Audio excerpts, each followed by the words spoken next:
김포시에도 곧 지역 기업센터가 들어설 전망입니다. 경기도 안에서 기업체 수가 세 번째로 많은 김포시의 반가운 소식입니다. 인천 지역사회가 늘고 있는 다문화 가정 청소년들의 교육 환경을 걱정하고 있습니다. 한국 사회 편입 교육보다 서로의 문화를 이해하는 교육이 필요하다는 시각입니다. 만 18세 고등학생 유권자들의 4월 총선 투표권 행사를 앞두고 교육당국이 참정권 교육에 나섰습니다.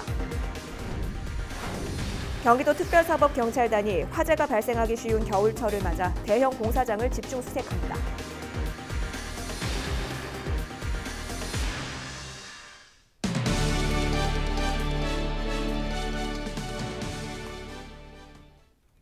시청자 여러분 안녕하십니까? 헬로티비 뉴스 시작합니다. 오늘의 첫 소식입니다. 김포에 있는 기업체 수가 얼마나 될까요? 무려 6,600곳이 넘습니다. 기업과 기업인들을 지원하는 기관이 필요하다는 지적이 오랫동안 이어졌지만 관련 센터를 건립하는 일은 쉽지 않았는데요. 그런데 최근 예산 문제가 해결되면서 센터 건립이 힘을 받고 있습니다. 이세진 기자가 보도합니다. 각 기관에 가서 뭐 서류를 떼든 뭐라다 하면은 전부 안산, 수원 이런 데 가서 좀 뛰어와야 돼요. 그러면은 10만이고 공장이 몇 개 안 될 때는 저희가 몇 사람이 가서 이렇게 받아오면 됐는데 지금은 많은 그 기업인들이 있다 보니까 가기가 너무 힘들고 시간 노출도 너무 많고 이런 현상이. 도내에서 기업체 수가 세 번째로 많은 김포시. 지역 기업인들의 가장 큰 희망사항은 단연 기업인과 기업을 지원하는 기관 유치입니다. 그러나 경기도에서 추진하던 서북부 기업지원센터는 유야무야된 상황. 양촌 산단 내 부지까지 마련했던 김포시가 결국 센터 건립을 떠안기로 했지만 문제는 200억이 넘는 사업 예산이었습니다. 김포시 자체 사업으로 일단 추진을 했고 김포시는 경기도 산하에 있는 지자체니까 경기도에서 예산 받을 수 있는 방법을 저는 찾았죠. 근데 이게 이제 주관 사업이 아니다 보니까 시의 경기도의 일반 예산으로 편성해서 지원할 수 있는 또 근거가 없는 거예요. 그래서 방법을 찾다 보니까 이제 특별조정교부금으로. 일단 경기도가 특별조정교부금 50억을 지원하기로 하면서 센터 건립에는 초록불이 켜졌습니다. 김포시는 내년 12월 준공을 목표로 올해 설계 용역에 들어갈 예정. 센터 안에는 김포산업진흥원이나 한국산업기술시험원, 경기신용보증재단 등 기업들을 위한 전문 기관을 대거 유치할 계획입니다. 김포 제조융합혁신센터를 양촌 산업 내에 2026년까지 준공을 해서 아까 말씀드렸던 지역의 22,600여 개의 제조 공장들을 관리 운영하고 새로운 산업 기술 등 여러 가지 융복합 센터들을 기업 지원 센터를 설치할 것으로. 김포 기업인들의 수건 사업이었던 기업지원센터 건립. 추가 예산 확보 등 과제는 남았지만 기업하기 좋은 지역을 꿈꾸는 지역 기업인들의 기대에는 한 발짝 더 가까워졌습니다. 헬로티비 뉴스 이세진입니다. 화재가 발생하기 쉬운 겨울철을 맞아 경기도 특별사법경찰단이 대형 공사장을 집중 수사합니다. 도특사경은 오는 15일부터 다음 달 28일까지 도내 대형 공사장 30여 곳에 대해 무허가 위험물 취급 등 화재를 유발할 수 있는 위법 행위를 집중 수사합니다. 허가받지 않은 지정 수량 이상의 위험물을 저장소가 아닌 장소에 저장할 경우 최고 3년 이하의 징역 또는 3천만 원 이하의 벌금형에 처해집니다. 특사경은 위험물을 취급할 때 위험물 사용정지 명령과 함께 공급업체를 추적 수사할 계획입니다.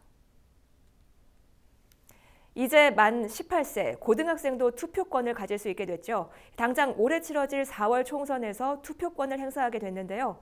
올바른 투표권 행사를 위해 학교와 교육청에서 바쁘게 움직이고 있습니다. 김소영 기자가 취재했습니다. 만 18세로 선거권 부여 연령이 낮아지면서 경기도 고3 유권자는 약 3만여 명이 될 것으로 예상되고 있습니다. 이재정 경기도 교육감은 교육감 선거에 학생이 반드시 참여해야 한다고 목소리를 높이면서 만 16세까지도 선거 연령을 낮출 필요가 있다고 말합니다. 교육감, 기초단체장과 시의원 선거권을 만 16세로 개정할 것을 강력하게 제안합니다. 2022년 지방선거부터 16세 이상 청소년들이 교육감, 지자체장과 시의원 선거에 참여할 수 있도록 정치권에서 진지하게 논의하고 관련 법률을 개정할 것을 제안합니다. 도교육청과 학교에서는 교육 현장에서 할 수 있는 학생 참정권 교육 강화를 위한 준비를 서두르고 있습니다. 선거법 위반 사례를 예방하기 위해서입니다. 교육청은 우선 교사, 학생, 학부모, 전문가로 구성된 참정권 교육 활성화 추진단을 꾸려 선거법 관련 교육 프로그램을 연구 개발할 계획입니다. 3월 개학 전 추진단을 출범하고 가이드라인을 만들어 기존 시민교육 교과서와 연계해 4월 총선 전까지 교육 현장에 보급하겠다는 것.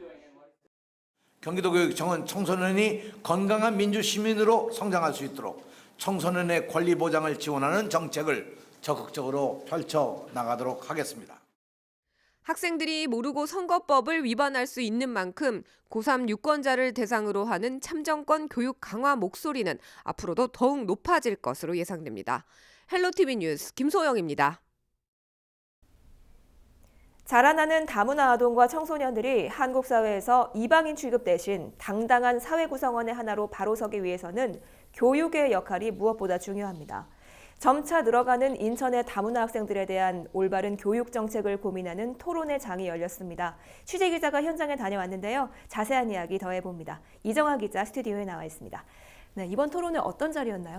네, 이주 아동과 청소년들의 충분한 교육권 보장을 위해서 인천교육의 범주 안에서 앞으로 어떤 형태로 나아갈 것인가에 대한 주제로 함께 이야기를 하는 시간이었습니다. 예. 이색적이었던 건 본격적인 토론을 시작하기 전에 식전 행사로 학생들이 이중 언어로 말하는 순서가 있었는데요.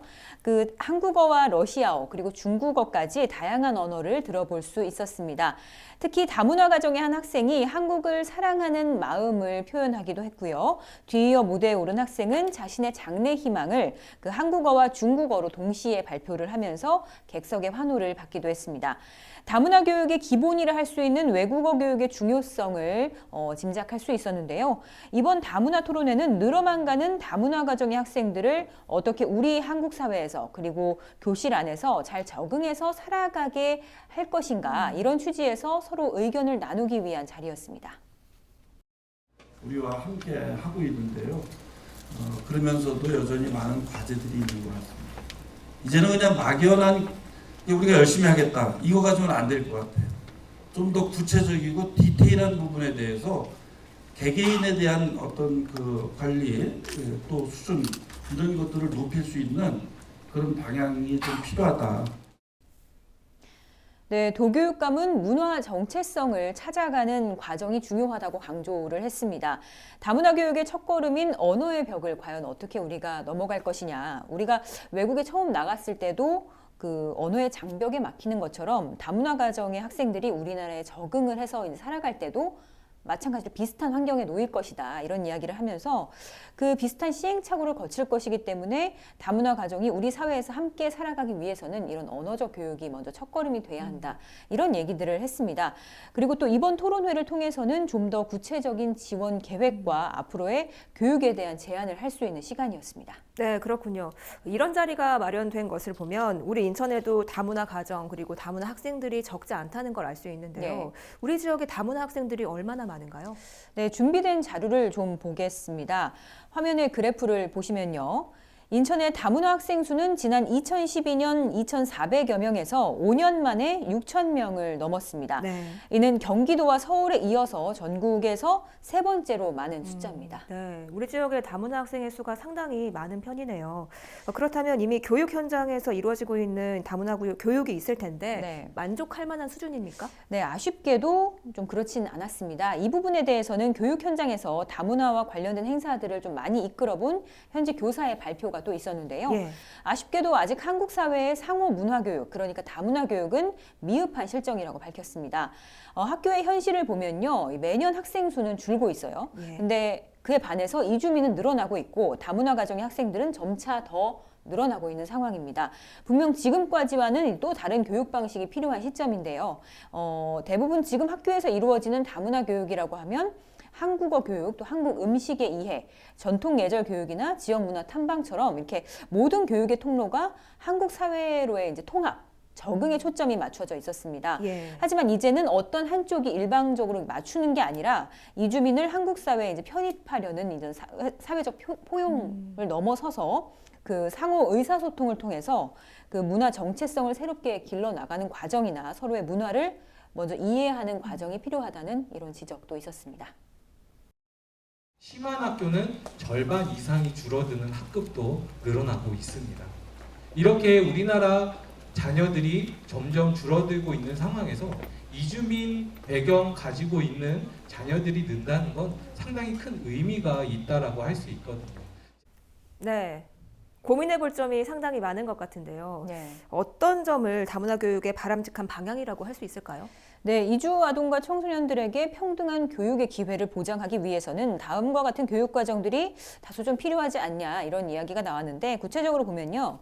이중 언어를 지원을 해서 다양한 언어권별 그리고 문화권별 다문화 언어 강사의 인력풀을 좀 구축해야 된다는 것과요. 예. 이주 학생에 대한 밀집 지역에 학교에 이제 학급당 학생 수를 좀 감축을 하고 전문 인력을 좀 더 배치하는 방안도 제시가 됐습니다. 그리고 이 밖에도 학부모와 지역사회가 함께하는 다문화 교육의 기회를 좀 확대하자.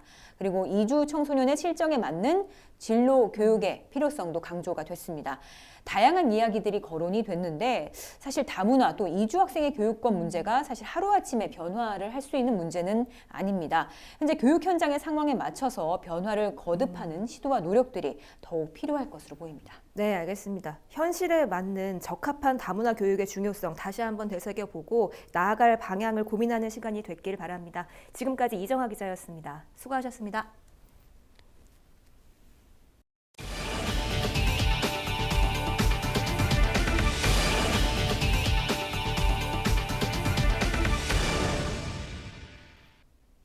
설립 이후 해마다 적자를 보이던 코리아 경기도 주식회사가 지난해 처음 순손익 흑자 전환에 성공했습니다.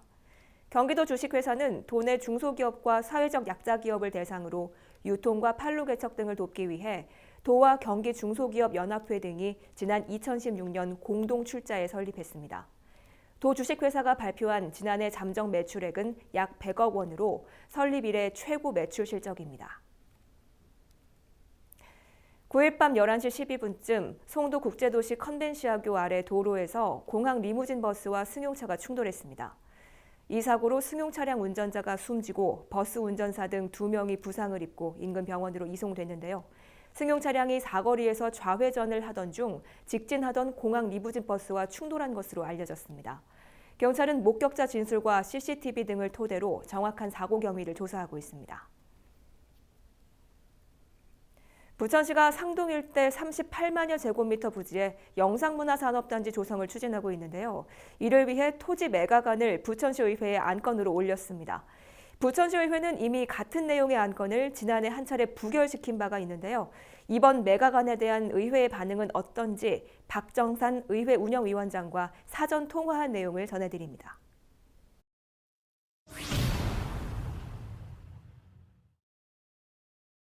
위원장님 안녕하십니까? 네, 안녕하십니까. 박정산 의원입니다. 예, 이번에 영상단지 개발과 관련해서 부지 매각안이 의회에 올라왔는데요. 지난해에는 부천시의회가 이 영상단지 개발 계획에 대해서 몇 가지 문제점을 지적하면서 해당 안건을 부결시켰었습니다. 이 당시 어떤 점들이 문제로 지적됐나요? 예, 이게 지금 영상문화단지 개발 사업이 약 4조 2천억 정도의 큰 사업입니다. 그래서 이제 부천시와 GS 콘소시엄이 이제 여러 가지 방안을 가지고 가져왔는데 그게 큰 문제라기보다는 우리가 더 한번 교통 문제라든지 그 다음에 거기에 입주할 수 있는 기업들이 과연 제대로 원하는 대로 와서 사업을 할 건지 이런 거를 다시 한번 더 검토해보고 더 확인을 하고 그래서 그런 것들을 이제 문제될 수 있는 것들을 하나하나 조금 시간을 두고 확인을 하자 해서 조금 그때 의회에서는 이제 좀 시간을 늦춘 거죠. 네, 좀 더 신중한 결정을 위해서 이렇게 해왔다는 말씀이신데 이후에 부천시가 이 사업 우선 협상 대상자인 GS 컨소시엄과 협상을 이어왔는데요. 위원장님도 자문위원으로 참여를 하셨죠? 이 협상 과정에서 어떤 점들이 개선됐습니까? 지금 원래 당초 안보다는 많은 이제 일일이 나열해 보면 정말 많은 개선이 됐습니다. 개선이 됐고 이제 그 우리가 보면 표면적으로는 뭐 주택이 5,500세대에서 약 5,300세대로 이제 줄인 걸로 나와 있는데 예. 그 이제 거기에 이제 주택이 감소하는 것보다는 복합 시설 용지, 이제 주거 용지 포함한 면적이 이 당초 전체 면적의 37.5%에서 29.7%로 줄었어요. 네. 그리고 이제 영상 콘텐츠 기업 용지들이 약 10.9%가 늘었고, 그 다음에 우리가 이제 사업을 하는 문화 방송 시설 등 여러 가지 이제 그 시설들도 이제 상당히 이제 증가한 거죠. 단지의 교통 문제는 어느 정도 해결이 돼 있다고 봅니다. 왜 그러냐면은 지금 그 하부공간 도로들 일부를 이제 뭐 폐쇄할 계획을 가지고 있고요. 지금 전화로 설명드리기는 좀 곤란합니다만은 삼산동과 상삼동 구간을 관통하는 도로를 2개를 개설을 해서 그쪽에서 이제 5,200세대에 주거하신 분들이나 그 산업시설을 이용한 분들이 우회할 수 있는 도로를 많이 확보해 놨습니다. 그래서 그 단지 내의 교통 문제는 크게 발생되지 않을 걸로 생각을 하고, 또 그렇게 해서 지금 어느 정도 가시적인 결과를 냈다고 저는 알고 있습니다. 시에서. 네, 말씀하신 대로 주거 면적 축소와 또 교통 문제 등이 개선된 것으로 보이는데요. 하지만 이번 협상안에서도 여전히 아쉬운 부분들이 보인다는 지적이 있거든요. 자문위원으로서 보시기에 어떻습니까? 사실 영상문화단지는 우리 수도권에 대단히 교통 여건이 좋은 곳이거든요.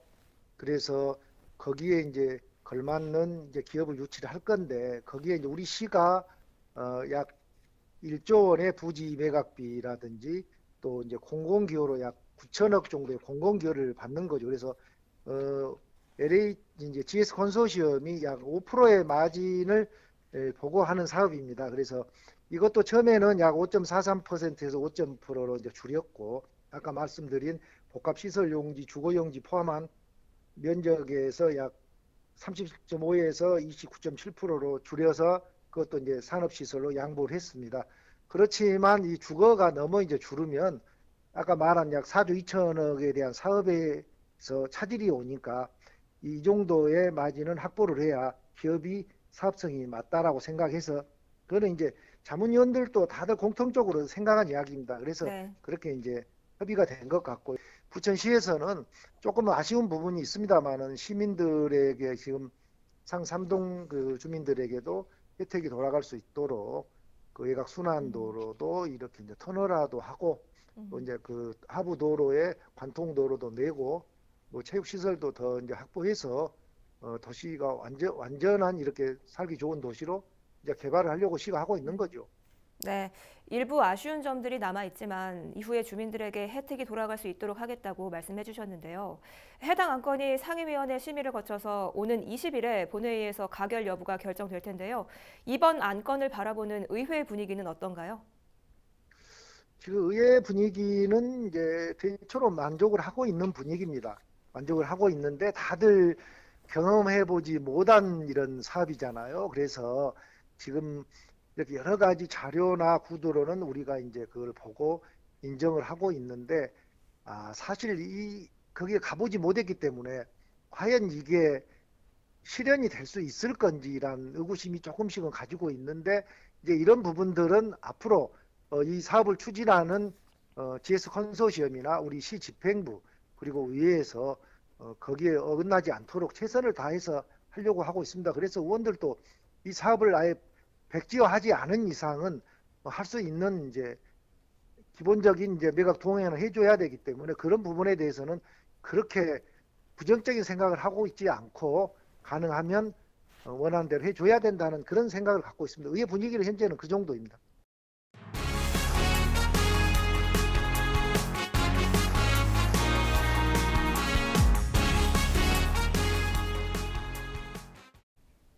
부천시가 올해 버스의 번호가 더 잘 보이는 돌출형 번호판을 시내버스에 추가로 설치합니다.